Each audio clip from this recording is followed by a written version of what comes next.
Welcome back ناظرین، ہم واپس آ چکے ہیں اور گفتگو کا سلسلہ ہم وہیں سے جوڑتے ہیں جہاں سے ہم نے منقطع کیا تھا. تو ہم بات کر رہے تھے بچوں کی نظومات کے حوالے سے، مقصدیت کے حوالے سے. تو تنویر صاحبہ، میں آپ سے پوچھنا چاہوں گی کہ اقبال جیسا شاعر، اس جیسا شاعر میرے خیال میں اگلی کئی صدیوں تک نہیں آ سکے گا. تو آپ نے پڑھا ہے اقبال کو، کس چیز سے متاثر رہی ہیں آپ ان کی؟ اقبال جو ہے وہ ایک درویش صفت انسان ہے، دنیا دار بھی تھے وہ. ان کی دنیا کی رنگینیاں بھی ہیں ان کی زندگی میں، اگر وہ نہ ہو تو پھر بشریت نہیں ہوتی. بالکل. بشر کے ساتھ تو تمام چیزیں، شوق بھی لگے ہوئے ہیں اور خوف بھی لگے ہوئے ہیں. بالکل. تو انہوں نے بھی زندگی ایسے ہی گزاری ہے. میں ان کے گھر بھی گئی ہوں اور میں نے وہ سب دیکھا بھی ہے. اس پنگھوڑے کو بھی دیکھا ہے جس میں کہ وہ جھولتے تھے، لیٹتے تھے. جی ہاں، سیالکوٹ میں دیکھا ہے. تو ان کی تو ہر شعر میں ان کے مقصدیت ہے، ایک پیغام ہے. وہ تو ایک آفاقی شاعر ہیں. ان کا تو کلام بے مثال ہے، اور اس کو جتنا سمجھنا آسان ہے اتنا ہی سمجھنا مشکل بھی ہے. تو کیا کہنے اقبال کے. ہم بہت خوش نصیب ہیں کہ علامہ اقبال کو پاکستان ملے، یہ پاکستان کو علامہ اقبال ملے. تب ایک وقت تھا کہ جو شعراء جب یا مصنفین قلم اٹھایا کرتے تھے تو نئی روح پھونک دی جاتی تھی، الفاظ جادوئی اثر کرتے تھے، تحریک بن جاتی تھی، پاکستان بن گیا. آپ یہ دیکھیے، تو اب وہ آپ کو وہ قلم میں وہ تھراہٹ نظر آتی ہے کہیں؟ اس لیے نظر نہیں آتی کہ لکھنے والا وہ کے اندر وہ جذبہ نہیں ہے. جب تک آپ کے اندر جو بھی لکھنے والا ہے، جب اس کے اندر وہ جذبہ نہیں ہوگا، وہ اپنے دل کی گہرائیوں سے نہیں لکھے گا، سچائی نہیں لکھے گا، تو اس میں تھر تھراہٹ نہیں پیدا ہوگی، آنکھ سے آنسو نہیں نکلیں گے. تو وہ چیز اب بہت کم ہے. اب شاعری بھی آپ دیکھیے جتنے لوگ کر رہے ہیں، زیادہ تر شاعر بھی اب اس طرح سے نکلے جیسے مشرومس نکلتے ہیں برسات میں، کہ ہر تھوڑی دیر کے بعد آپ کا فیس بھرا ہوتا ہے شاعروں سے.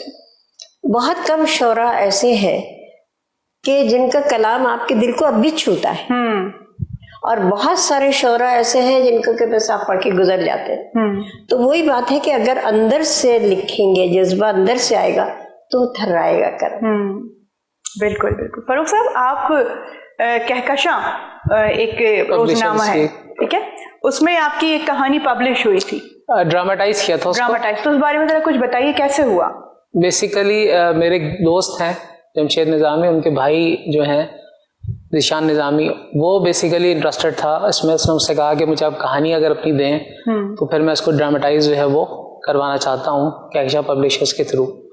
تو وہ اس نے پھر میں نے اپنی کہانی ان کو دی، شہر بے اما کے نام سے کہانی تھی وہ کہانی میں نے اس کو دی، اور اس نے پھر اس کو جو ہے وہ ڈرامائی تشکیل کہہ لو آپ، یا ڈائلاگس لکھنا، اس کو ڈائلاگ کی شکل میں اس نے کنورٹ کیا. بیسیکلی اس کہانی کا مقصد کیا تھا؟ تھوڑا سا اس کے بیسیکلی اس وقت جو کراچی تھا اس وقت، اس کے حوالے سے وہ ایک کہانی تھی کہ کس طرح سے جو ہے مطلب جو حالات تھے اس وقت کے، اس پس منظر میں جو ہے وہ کہانی لکھی گئی تھی.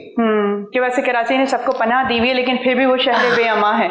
ایگزیکٹلی یہی اس کا جو ہے وہ مقصد تھا، یہی مقصد تھا اس کا. ٹھیک ہے، تو یہ لکھنے کا سلسلہ ابھی بھی آپ کا جاری ہے؟ ابھی بھی آپ اپنی غزلیات یا نظومات یا تحاریر ہیں اور وہ بنتی رہتی ہیں جرائد و رسائل کی زینت؟ تو کیا ابھی اس طرح کی ادبی تقریبات آپ اٹینڈ کرتے ہیں؟ جیسے حلقے ہوتے ہیں، آرٹس کاؤنسل ہے، تو مشاعرے اٹینڈ کرتے ہیں فاروق صاحب؟ بہت کم، اب تو مشاعرے ہوتے بھی نہیں ہیں. بہت تو زوم کا زمانہ آ گیا ہے، جب سے کرونا آیا ہے تو زوم انٹروڈیوس ہوا ہے. تو لیکن کر رہا ہوتا ہوں، دوستوں میں ہوتی ہے، اس کے علاوہ ICMA میں کوئی تقریب ہے تو اس میں ہوتا ہے، اس طرح سے ہو رہی ہوتی ہے. اس وقت کی آپ ادبی خدمات جو کہ کراچی میں چل رہی ہیں اردو ادب کے حوالے سے، آپ سمجھتے ہیں کہ آپ کو کوئی بڑا کام نظر آ رہا ہے؟ آپ متاثر ہیں تحاریر سے؟ میں نے ابھی تو 2 سال تو اپنے جو کووڈ چل رہا ہے اس میں تو بالکل ہی چیزیں ختم ہو چکی ہیں تقریباً. اس سے پہلے جو ہے کوششیں کی جا رہی تھیں، لیکن بات یہی ہے کہ تھوڑا سا گورنمنٹ کو بھی نا اسٹیپ لینے پڑیں گے، چیزیں کرنی پڑیں گی. اگر آپ ریوائول چاہتے ہیں چیزوں کا تو اس کو آپ کو سپورٹ کرنا پڑے گا. انڈیویجول کوئی بھی شخص ہو وہ نہیں کر سکتا اس چیز کو، اور منعقد ہونے چاہیے مشاعرے، کیونکہ کلچر جو ہے ہمارا وہ یہی ہے اور اس کو ہمیں ڈیولپ کرنا پڑے گا. بالکل. ادب سے جو سلسلہ ہے نا فاروق صاحب، میرے خیال میں اگر آپ جب تک آپس میں کنیکٹڈ نہیں ہوں گے، ایک جگہ نہیں جمع ہوں گے، انسان سے ملنا چھوڑ دے گا تو پھر لازمی سی بات ہے وہ تمام چیزیں پھر مفقود ہوتی جائیں گی، ختم ہوتی جائیں گی. اسی طرح سے ہے. بالکل. تنویر صاحبہ، آپ ترجمہ نگار ہیں اور بڑی زبردست آپ نے کتابیں مترجم کی ہیں. تو یہ اس طرف رجحان کس طرح سے ہوا؟ جیسے ایک تو مصنف ہوتا ہے اپنی تحاریر لکھتا ہے، لیکن یہ کیا ایک نئی چیز آپ، اور بڑا زبردست کام ہے آپ کا اس کے اندر، کچھ بتائیے اس میں، اس ترجمہ نگاری میں، ترجمے سے تو مجھے نفرت تھی، ٹھیک ہے، شدید نفرت تھی، تو وہ شدید محبت میں کیسے بدل گئی؟ نفرت ایسی تھی کہ میرے والد صاحب پرانے زمانے کے پڑھے ہوئے تھے، تو وہ ترجمے پہ وہ لوگ بہت جاتے تھے نا، تو جب وہ مجھ سے پوچھتے تھے بتاؤ ڈو کا مطلب کیا ہے اس کا مطلب کیا ہے، میں کہا بابو جی کہتے تھے، میں نے کہا بابو جی پلیز مجھ سے آپ ترجمہ مت کرائے تھے تو انگلش میں ہم پریس سے لکھ دیا کرتے تھے، ترجمہ نہیں کرتے تھے۔ اور اس کے بعد کیا ہوا، میری ایک دوست لندن میں تھیں، انہوں نے مجھے امجد اسلام امجد کی ایک جو ہے نظم، وہ کہا کہ تم اسے انگلش میں ٹرانسلیٹ کر دو، ان کے دوست جو ہے وہ انگریز تھے، ان کو دینی تھی انہوں نے۔ اچھا، میں نے کہا مجھے نہیں آتا ترجمہ کرنا، میں نہیں کر سکتی۔ نہیں مس روف آپ کو تو کرنا ہی ہے، آپ کو۔ اچھا، جب آپ کا دوست کا ابھی تو مان رکھنا پڑتا ہے، تو وہ میں نے کیا، وہ انہیں بہت پسند آیا۔ بس وہ امجد اسلام امجد سے جو شروع ہوا ہے تو پھر نہ ختم ہونے والا سلسلہ شروع ہو گیا ہے۔ سہارنسار یہ سب کو کیا ہے، صحیح، تو سب کو بھیجا بھی ہے میں نے، ان کا کام بڑا عمدہ کام ہے آپ کا، بالکل۔ اچھا فاروق صاحب، تدریس کے شعبے سے آپ وابستہ رہے ہیں جی، اور کافی عرصے تک کرتے رہے، اور ابھی بھی جہاں موقع ملتا ہے آپ اپنا فن سامنے لے کے آتے رہتے ہیں، تو مجھے بتائیں کہ استاد کسی بھی شاگرد کی زندگی میں کتنا اہم کردار ادا کرتا ہے؟ بہت زیادہ اہم کردار ادا کرتا ہے، بلکہ جو شخصیت بنتی ہے کسی شاگرد کی، کسی شخص کی، وہ اپنے استاد کی وجہ سے ہی بنتی ہے۔ یعنی آج میں جو کچھ ہوں، میں اپنے استادوں کی وجہ سے ہوں۔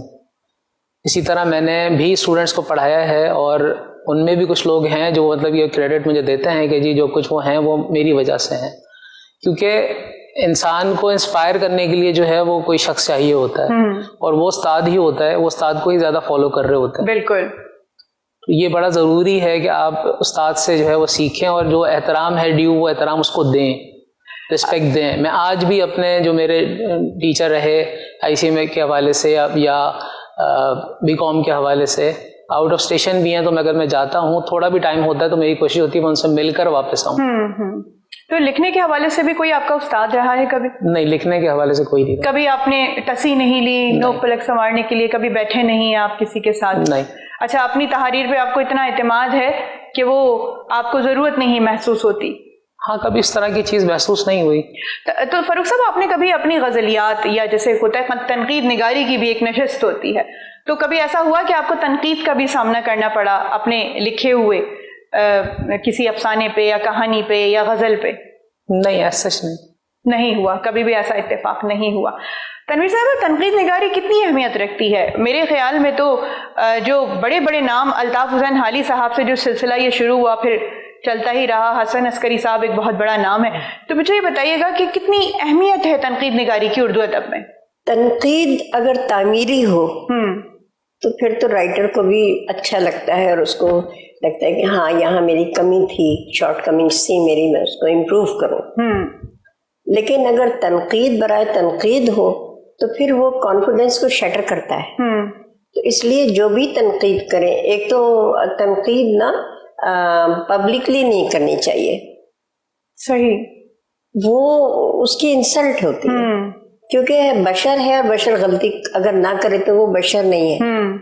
تو جس کی بھی چاہے تحریر میں ہو، شاعری میں ہو، اور ایجاد میں، کسی بھی چیز میں اگر کسی کی کوئی غلطی ہے جو آپ میری غلطی دیکھ رہی ہیں، تو آپ مجھے صرف بتا دیجئے، آپ پوری مجلس کو نہیں بتائیے۔ تو تنقید کا یہ ہے، ہاں اگر وہ نشست ہے، تنقیدی نشست ہے، وہ تو اور کے پڑھے لکھے لوگ بیٹھے ہیں اور وہ تنقید ہو رہی ہے تو وہ تعمیری ہے، اور آپ سمجھ رہے ہیں اور اپنی غلطیاں نوٹ کر رہے ہیں۔ میرے ساتھ ہو چکا ہے اچھا کہ